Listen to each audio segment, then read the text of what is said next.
There is a particular stillness in the moment before a bento is opened. The box rests lightly in your hands, balanced and composed, its lid closed like a quiet secret. It may be wrapped in paper, tied with a thin cord, or sealed in clear plastic, but beneath that surface lies intention. In Japan, even the simplest meal carries thought. A bento is not merely food arranged in a container. It is proportion, color, and restraint carefully held within edges. Before the first bite, there's anticipation. Before nourishment, there is design. The history of bento stretches back centuries, long before the rhythm of modern trains. Travelers in earlier eras carried dried rice called hoshi-hi, compact and practical for long journeys on foot. During the Edo period, lacquered boxes appeared, divided into compartments that reflected more than convenience. The separation of rice, pickles, and fish spoke to a philosophy of balance. Each space had meaning.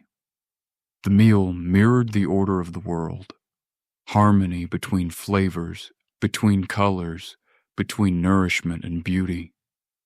What began as practicality evolved into quiet artistry. For generations, bento became a daily ritual, a mother rising before dawn to pack rice and grilled fish for her child, a worker carrying a modest lunch to a construction site, the box closed carefully, the contents arranged to be eaten hours later. This daily act was rarely dramatic, yet it held devotion. Bento taught patience. It asked that one prepare in advance and consider the future self who would open it. Even today, in schoolyards and offices, the bento remains an expression of care that travels silently through the day.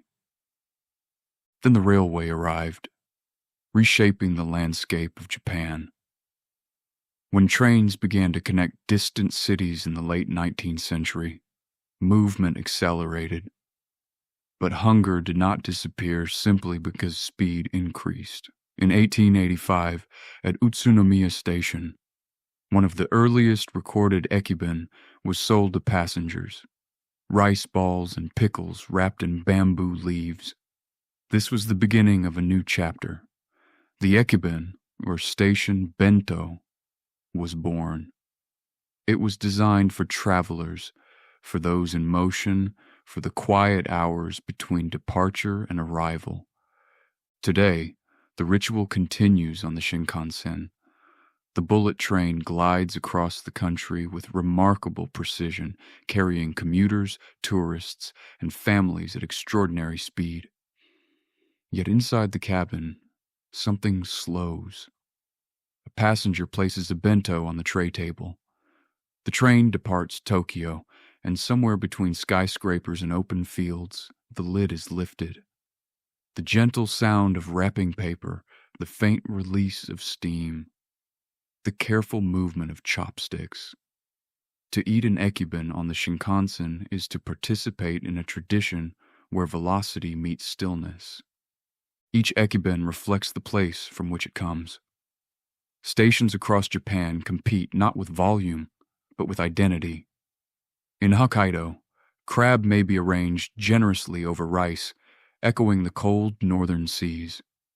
In Nagoya, sweet soy-glazed eel rests neatly in rows.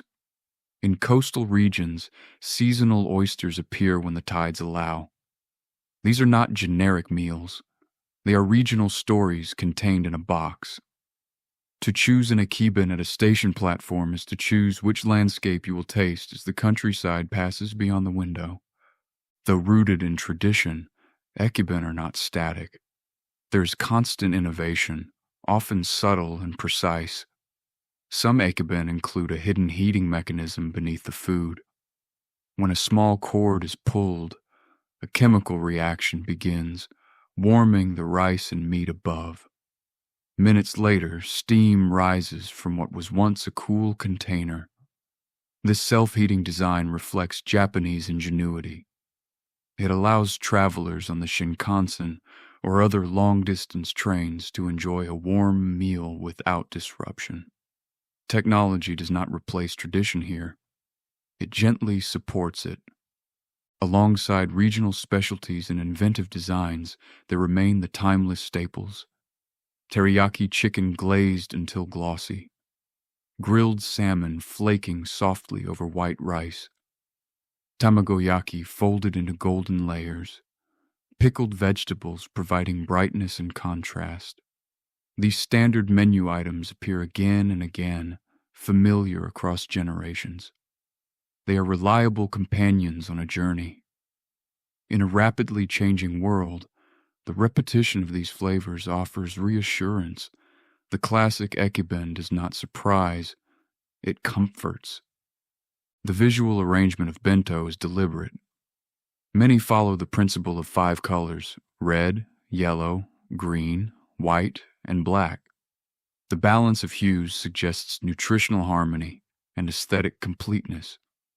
When opened, an Ekiben resembles a small landscape painting. Rice forms the foundation, like earth. Bright vegetables provide contrast. Dark seaweed or simmered mushrooms anchor the composition. Even the packaging participates in this philosophy. Boxes may be shaped like trains or printed with local landmarks, extending the sense of place before the first bite is taken.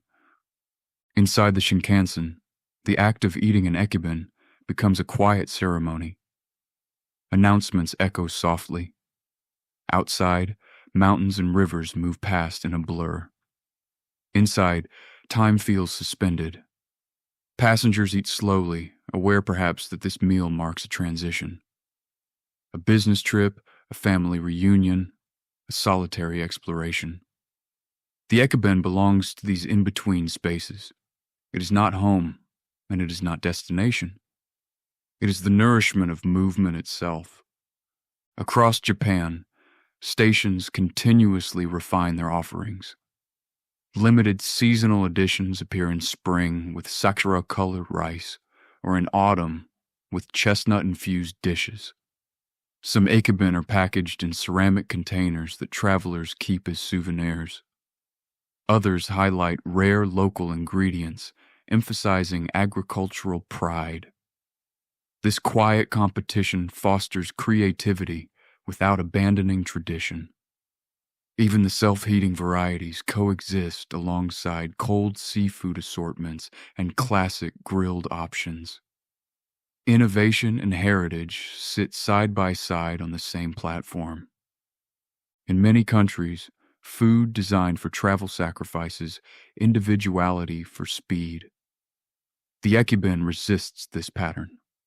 Though purchased quickly at a station kiosk, it carries centuries of culinary philosophy and regional memory.